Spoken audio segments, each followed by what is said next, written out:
Welcome back everyone. Following a huge comeback win on Sunday, the Lakers are definitely trending in the right direction, and in large part due to Jared Vanderbilt. If not for him, I would argue they would be sitting at 28-33 right now, and with every game being absolutely critical for their playoff hopes, this could end up being one that turns out to be crucial.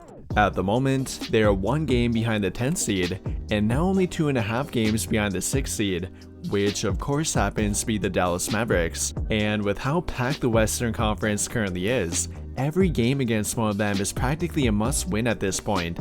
I mean, only 4 games separate the 4th from the 13th seed, and that could cause pandemonium during the final weeks. I'm not sure anyone was really worried about the Lakers before the trade deadline, but I imagine that is now beginning to change, and they had their new additions to thank for that. Between the 3 of them, each of them have now had a standout performance, and I think we can all agree that Jared Vanderbilt's came against the Mavericks. I mean, he already was making a very good first impression, and has of course made an impact during every game, but this one was really different. And whether you were talking about the numbers or the eye test, he passed both of them with flying colors. In regard to his stat line, Vanderbilt put up 15 points, grabbed a team-high 17 rebounds, 8 of which were offensive rebounds, collected 4 of their 9 steals, and then even knocked down a 3-point shot too. That alone would have been pretty darn good, but then when you include him defending Luka Doncic, and doing a great job at it too, that is when it truly becomes a noteworthy game. Very rarely can you rely on a player to match up with Luka Doncic one-on-one. You typically need to provide them with occasional help, throw double teams at him, or do something to throw him off, but not when you have Jared Vanderbilt. Now, I'm not saying he flat out stopped Luka, but he definitely made life difficult on him. Luka shot only 1 of 5 when being defended by Vanderbilt one-on-one, and oftentimes spent a majority of their possession trying to switch off of him.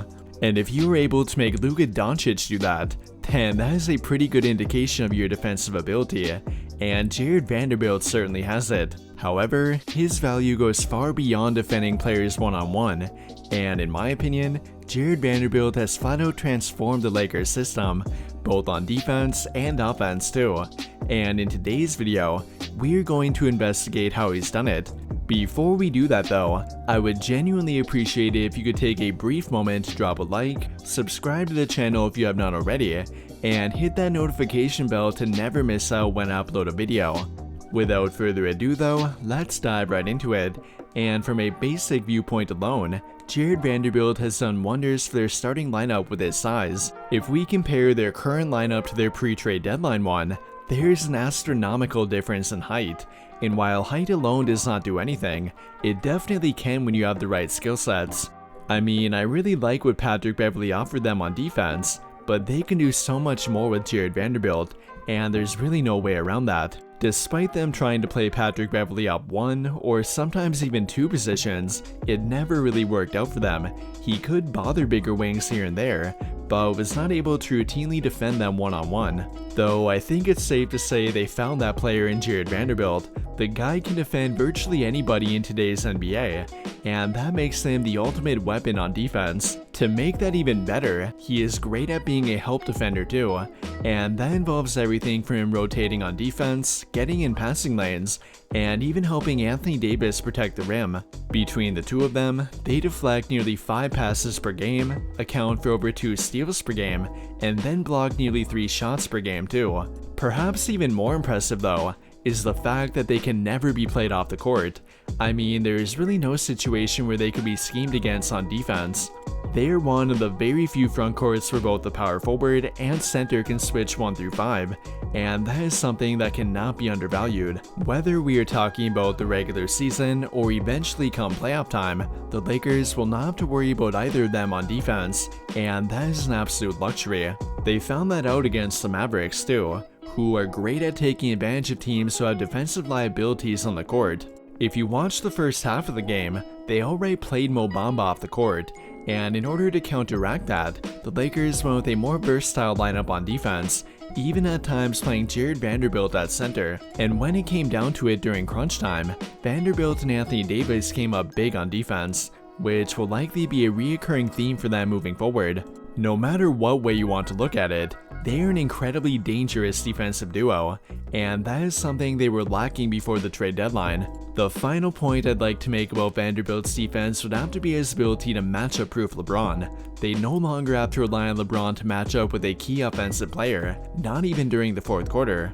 And we have already seen that paying dividends. LeBron has looked much more energetic during late game moments, and in large part due to the easy defensive matchups he can now take on. But now moving on to Vanderbilt's rebounding, and you can argue that he provides nearly as much value here compared to his defense. We often tend to overlook the value of rebounding, and especially if we're not talking about a center. In reality though, rebounding can make a huge difference in the outcome of a game. And following the addition of Jared Vanderbilt, the Lakers have been the second best rebounding team in the entire league, and they have taken a massive leap in offensive rebounding, which is definitely not a coincidence. I mean, Vanderbilt is out there rebounding like Dennis Rodman at times. It's rare to find a player that dedicated to grabbing rebounds, but that is what they have found in Vando. If we take a look at per 36-man average, the guy grabs nearly 12 rebounds per game as a power forward, and over 3 of them are offensive rebounds. That contributes to both their defense and offense too, and I would argue that is a huge part of what Vanderbilt has brought to their offense.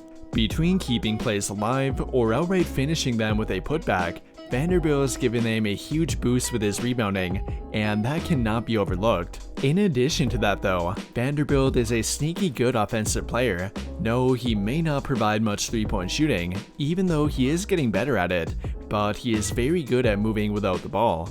Even with them playing him primarily in the dunker spot, Vanderbilt finds a way to make timely cuts within their offense, and it helps to keep everything moving within their offense. Another thing I like about him is that he is not afraid to bring the ball up the court, or push the ball in transition either. Far too often, other role players will defer to LeBron or some other ball handler in that situation, but after grabbing a rebound, Vanderbilt will often look to immediately push the ball, and when playing in an up-tempo styled offense like their own, that will typically lead to more points. In regard to their half-court offense though, Vanderbilt provides value here as well, and not simply as an off-ball cutter either. It might not be something you really notice, but he is a very good screen setter, and he is often involved in getting Malik Beasley open. Again, he often won't stand out in the box score, but he will always contribute to their offense. Between his ability to push the ball up the court following a rebound, his off-ball movement, and then his screen setting, Vanderbilt is an underrated part of what they do. With all of that being said though, what do you guys think? In what ways do you think Vanderbilt has helped transform the Lakers system? Comment your thoughts down below. That will do it for this video though. Big thank you to those of you who took the time to watch until the end of this video, and until the end of all of my videos in general.